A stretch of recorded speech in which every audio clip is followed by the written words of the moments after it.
দয়া করে সম্পূর্ণ ভিডিও দেখবেন, বিস্তারিত অনেক তথ্য পাবেন।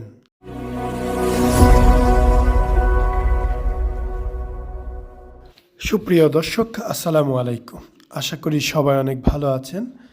আজকের এই অপারেশনটি করেছেন ডক্টর মাসুদ মৃধা স্যার।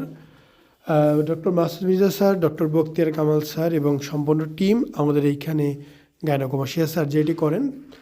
আজকের এই পুরো কাজটি করেছেন ডক্টর মাসুদ মৃধা স্যার। কেমন হয়েছে অবশ্যই মতামত জানাবেন। তো আমাদের এখানে সম্পূর্ণ একটি বড় টিম কাজ করে এবং আমরা একদিনে 4-5 জন গাইনোকোমাস্টিয়া সার্জারি করতে পারি। গাইনোকোমাস্টিয়া সার্জারি না করলে কোনো ক্ষতি হবে না, সার্জারি করলে সমস্যার সমাধান হয়ে যাবে। তো আমাদের মূল সমস্যা নিচের অংশ, নিপলের নিচে উপরের এই অংশটা, এটা মাংস, এইটা কোনো সমস্যাই না। কিন্তু মাংসের নিচে নিপলের এরিয়া যেটা ফোলা, এটি হচ্ছে গাইনোকোমাস্টিয়া এবং এইটা অপারেশন করে সমস্যার সমাধান করতে হয়। মাঝখানে হাড্ডি ছাড়া কিছুই নেই। অবস্থায় দেখতে পাচ্ছেন যথেষ্ট ফুলে আছে। এটা অপারেশন করে ক্লিয়ার করতে হবে। অপারেশন না করলে কোনো ক্ষতি হবে না। আমি বারবারই বলছি, অপারেশন করা এবং না করা একজন রোগীর ব্যক্তিগত ইচ্ছা। তবে হ্যাঁ, অবশ্যই সমস্যা তো আছে, সমস্যার কারণেই এটা বড় হয়েছে। সমাধান না করলে এটা ঠিক হবে না।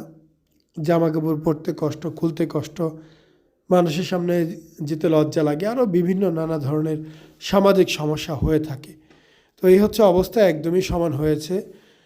আপনারা একটু দেখতে পাচ্ছেন জায়গায় জায়গায় একটু সামান্য সাদা আছে। দেখা যায় অপারেশনের সময় অনেক সময় ইলেকট্রো করতে হয় বা ঘষা লেগে স্কিনও উঠে যায়, সেই কারণে একটু সাদা হয়। এগুলো একটা সময় মিলে যাবে, কারণ এই সামান্য একটু জায়গা কেটে বুকের উপরের দিকে, নিচের দিকে, মাঝখানে বিভিন্ন জায়গায় গিয়ে গিয়ে কাজ করতে হয়।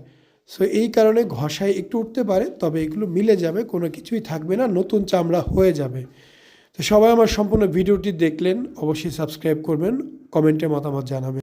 আসসালামু আলাইকুম, মোহাম্মদ শাকিল হোসেন বলছি।